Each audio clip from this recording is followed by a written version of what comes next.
When Jonathan Cahn speaks about prophecy, identity, and the role of Jews in history, he touches on themes that have lived for thousands of years.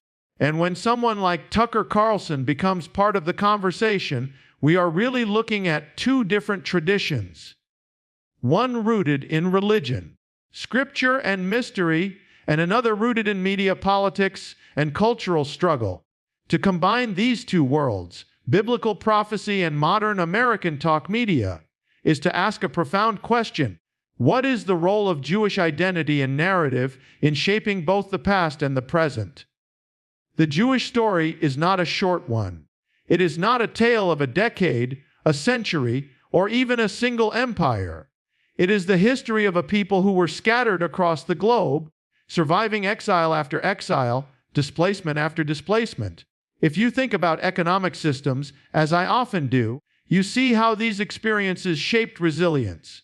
A people who lost land turned to portable professions, trade, scholarship, medicine, law.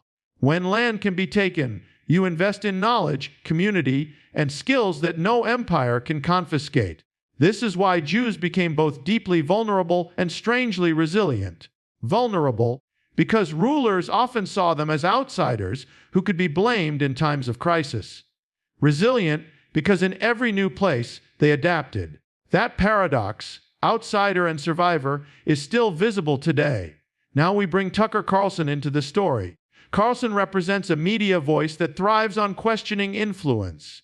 Who controls, who shapes, who decides? In the American imagination, there has always been suspicion about concentrated influence, whether from Wall Street, Hollywood, Washington, or media empires. Jews, by historical accident and resilience, have sometimes found themselves disproportionately represented in some of these very industries. This fact has been weaponized throughout history. Some use it to argue for conspiracy. Others recognize it as the product of centuries of survival strategy. Carlson, like many media commentators, raises questions about power and cultural direction. The problem, however, is that in a world where anti-Semitic myths are already so widespread, these discussions can easily slip into dangerous territory. The truth is less about secret influence and more about history of people scattered, excluded from landowning, pushed into roles of communication, culture, and finance, roles that shaped modern society. Jonathan Cahn approaches the question differently. He does not talk in the language of ratings or viewership, but in the language of prophecy. For him, Jewish history is not random survival. It is part of a divine script. The exiles, the returns, the survival against impossible odds, all are written beforehand. This framing offers meaning where others see only accident. In a sense, Cahn and Carlson are mirror opposites. Carlson asks, who has power now, and why? Cahn asks, why has this people always had a role in the story of nations, and what does that mean for tomorrow? Both are asking about Jewish identity, but one from a political lens, the other from a prophetic one. We cannot ignore the economic side of this discussion. When you strip away theological language and media spectacle, what you have is a story of exclusion and opportunity. Jews, denied access to many traditional roles in medieval Europe, became moneylenders, merchants, and later intellectuals. When the Industrial Revolution created mass media, Jewish immigrants in America, barred from old world professions, found new opportunities in entertainment and film. What emerges from this history is not conspiracy, but pattern. When shut out of power, Jews invested in portable industries. These industries, finance, media, scholarship, later became central to modern capitalism. Thus, their survival strategy appeared to outsiders as dominance. But the truth is simpler. Necessity bred adaptation, and adaptation bred visibility. Today, that history creates friction. On the one hand, Jewish identity remains deeply tied to survival and memory. On the other, public figures like Carlson tap into populist frustrations, pointing toward elites, institutions, or media centers that are often linked to Jewish figures. Jonathan Cahn, meanwhile, warns that nations which turn against Jews find themselves judged by history, as if there is a moral law woven into time itself. Whether you approach it politically or prophetically, the same question arises: why does Jewish identity matter so much in debates about culture, power, and morality? The answer is not simple. It lies in centuries of history, the survival of a scattered people, and the human need to explain why some groups remain central to the human drama. To conclude this first session, let us place the question in the largest possible frame. If we think historically, we see Jews as a minority that survived where others vanished. If we think economically, we see a pattern of adaptation that led to influence in emerging industries. If we think prophetically, we see a story of exile and return that no empire could erase. And if we think politically, we see how voices like Tucker Carlson frame this story as one of power and influence, while voices like Jonathan Cahn frame it as one of destiny and divine order. Both capture part of the truth, but neither can explain it fully. The truth is more complex. Jewish survival is not just about politics or prophecy, but about the deep interweaving of identity, economy, faith, and history.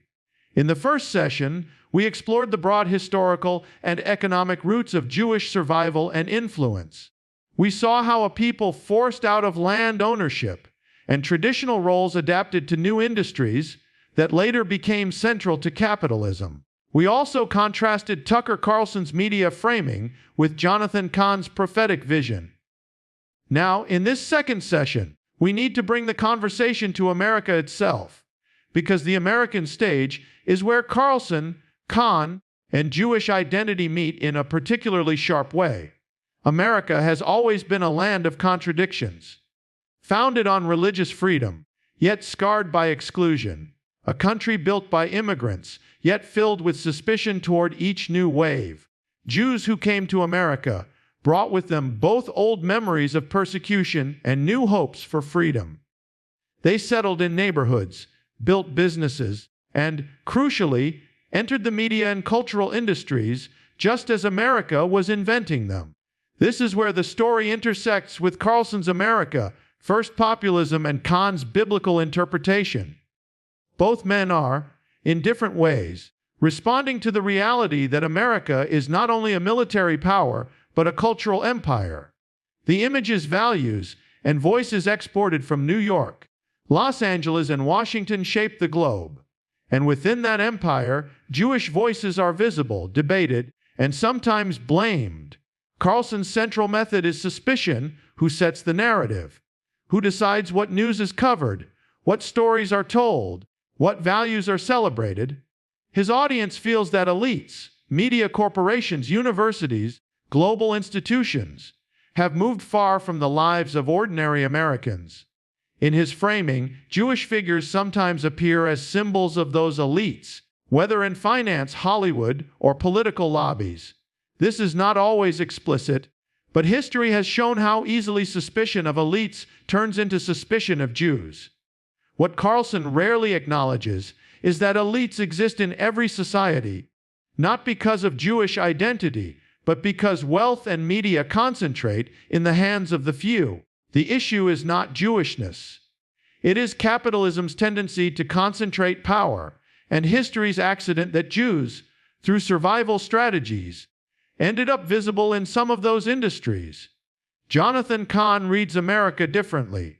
For him, the nation is replaying patterns from ancient Israel. When America strays from biblical foundations, it faces judgment. For Cahn, the Jewish story is not just about survival. It is about signs for nations. If Jews are central in history, it is not because of wealth or media, but because God uses them as markers of covenant and consequence. This framing adds a moral and even supernatural weight to the Jewish role in America. If Carlson worries about who sets the narrative, Cahn worries about who obeys God's covenant. One speaks of cultural power, the other of spiritual destiny. Both resonate with audiences who feel America is in crisis. Let's pause here for a materialist angle. Why does media matter so much? Because in capitalism, control of culture is as valuable as control of land. Land used to define power in feudalism. Industrial machinery defined it in the 19th century.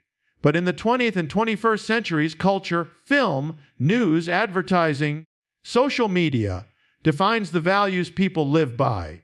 Jews who entered the American film industry when it was still considered low status ended up shaping Hollywood. That was not prophecy or conspiracy, but circumstance. Elites of the time looked down on entertainment. It's so immigrants filled the gap. Later, entertainment became central to global influence. What began as survival became perceived as dominance. Here lies the paradox. Jewish identity in America is not invisible. It is woven into law, media, finance, universities, and even political movements. This visibility is both strength and vulnerability. Carlson frames it as elite influence. Cahn frames it as divine purpose. But both depend on the fact that Jews are highly visible in American society. That visibility, however, carries danger. Minorities that become visible in elite roles often become scapegoats in times of crisis. History shows this clearly. Economic downturns, wars, or political instability often trigger suspicion of Jewish influence. The very resilience that ensured survival becomes the very feature that invites suspicion. Let's compare Carlson and Cahn directly. Carlson's populism, suspicious of elites, skeptical of globalism, worried that ordinary Americans are losing cultural ground. His narrative appeals to resentment. Cahn's prophecy, convinced history follows divine patterns, warning that America is repeating Israel's mistakes. His narrative appeals to fear of judgment and hope of redemption. Both, in different ways, use Jews as symbols. Carlson indirectly, by focusing on elites often linked to Jewish figures. Cahn directly, by seeing Jewish history as a template for America's destiny. But the truth lies deeper. Jews are not symbols. They are people with families, histories, and struggles. To reduce them to either elite controllers or divine markers risks erasing the human reality of survival, adaptation, and creativity. At its heart, this conversation is not only about Jews. It is about America itself, a society struggling with inequality, disunity, and cultural conflict. Needs explanations. Some turn to populist suspicion of elites. Others turn to prophetic warnings of moral decay. In both stories, Jews appear not because of who they are, but because of what America projects onto them: suspicion or symbolism. If we are honest, the Jewish story in America is one of building, adapting, and contributing, like many immigrant groups. What makes it different is the depth of history behind it and the visibility of success within industries that shape narratives. As we conclude this second session, we should recognize that America's struggle to define itself often pulls Jewish identity into the conversation. Carlson asks, who is controlling the culture? Cahn asks, is America under judgment as Israel once was? Both speak to anxieties in American life, but the truth, when stripped of ideology, is more grounded. Jewish influence in America is not mysterious. It is the outcome of migration, survival strategies, and historical circumstance. What we do with that truth, whether we turn it into conspiracy, prophecy, or sober history, determines whether we build understanding or repeat old cycles of blame.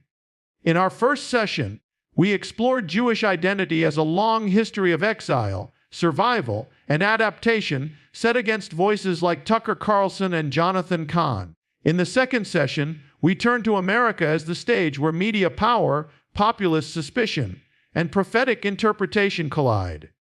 Now, in this third and final session, we need to step back and look at the bigger picture. What do these debates tell us about the future of identity, power, and global society? Jewish history has never been confined to one nation. The same is true of Jewish identity today. Whether in Israel, America, Europe, or the diaspora, the Jewish experience is global. But here's the irony: global presence brings both protection and danger. Protection, because no single empire can destroy what is scattered across many. Danger, because visibility in multiple centers of influence invites suspicion everywhere. Carlson represents the populist tendency to question elites. Cahn represents the prophetic tendency to interpret history through divine patterns. But beyond America, these tendencies exist in many countries. Across Europe, populist movements also question elites, often with Jewish undertones. Across religious communities, prophecy is still used to interpret current events through the lens of Israel and Jewish destiny. This means that the debate we are examining is not just an American debate. It is a global one. If we think economically, we see another pattern. Every society has elites, and elites concentrate wealth and power. The fact that Jewish individuals are visible in some of these spaces is not about conspiracy. It is about how capitalism works, how minority groups adapt, and how visibility can create both opportunity and vulnerability. But capitalism does not just create elites, it creates insecurity. Ordinary people feel excluded, overworked, underpaid, and ignored. They search for explanations. The economic system rarely takes the blame directly. Instead, scapegoats emerge: immigrants, minorities, outsiders. And in the West, Jews have often filled that role. This is where Carlson's narrative intersects with history. His questioning of elites resonates with audiences because inequality is real. But his framing risks repeating the same old cycle. Ordinary anger redirected toward minorities rather than toward the economic system itself. Cahn's approach offers a very different kind of explanation. He sees decline not as the result of capitalism or inequality, but as moral collapse. His message is, nations rise and fall based on obedience to God's patterns. In that view, Jews are not scapegoats but signposts. Their survival and centrality are reminders of God's unfolding plan. This framing offers comfort to some, but it also simplifies history into a spiritual drama. The danger is that it can reduce Jewish identity to a symbol again, no longer people with their own complexities, but merely instruments of prophecy. So, what happens when a group is both highly visible and historically vulnerable? That is the Jewish condition in modern society. Visibility in finance, media, and politics means every crisis risks turning into suspicion. Vulnerability means survival always requires adaptation. This tension has defined Jewish history for centuries, and it still defines it today. The lesson here is broader. Any minority that becomes visible in elite roles risks similar treatment. We see echoes of this in how other immigrant groups are discussed when they succeed in technology, politics, or business. But with Jews, the history is deeper and the associations more dangerous. Now let's return to America, because that is where Carlson and Cahn are speaking. America is at a crossroads. Inequality is rising. Political polarization is severe. Cultural conflict is growing. In such moments, societies look for explanations. Carlson's path leads toward suspicion of elites. Cahn's path leads toward prophetic warnings of moral decline. Both resonate because they speak to real anxieties. But neither path fully addresses the root problem. America's economic and social model is under strain. Without structural reforms, reducing inequality, rebalancing cultural power, restoring trust, America will continue to search for scapegoats and symbols. Jews will remain caught in that struggle, whether as elites, in Carlson's narrative, or signs, in Cahn's. Looking beyond America, we see similar patterns worldwide. In Europe, populism rises as people question globalism. In the Middle East, prophecy and identity remain central to politics. In Asia, Jews are fewer in number, but often treated with curiosity as symbols of resilience. Everywhere, the same tension appears. Jewish identity as both a real lived experience and a symbolic projection of others' fears or hopes. The challenge for the future is whether we can move beyond this symbolic use of Jewishness. Can Jews simply be people, part of the fabric of societies, without being turned into either scapegoats or prophetic markers? There are lessons here, not just about Jews, but about society as a whole. Economic lesson: inequality produces scapegoats. If we want to avoid cycles of suspicion, we must address economic systems, not blame minorities. Cultural lesson: visibility without protection leads to vulnerability. Societies must protect minorities who rise to prominence. Prophetic lesson: history feels patterned, but we should be cautious not to turn real people into mere symbols of divine drama. Political lesson: populism can speak truth about inequality, but can also misdirect anger. Leadership must channel frustration toward real reform, not scapegoating. As we end this third session, the question remains: why are Jews still so central to debates about power, morality, and history? The answer is layered: centuries of survival shaped by exile, adaptation to industries of influence, prophetic readings that make them symbols, and populist narratives that make them suspects. Carlson and Cahn are only two modern voices in a much longer story. But their voices remind us that the Jewish question is never just about Jews. It is about how societies explain their own crises. Do they turn inward to reform themselves? Or do they project blame and meaning onto others? The prophetic challenge, the populist suspicion, and the economic reality all converge here. And the unfinished story of Jewish identity will continue to test how nations, America included, handle fear, inequality, and meaning in uncertain times.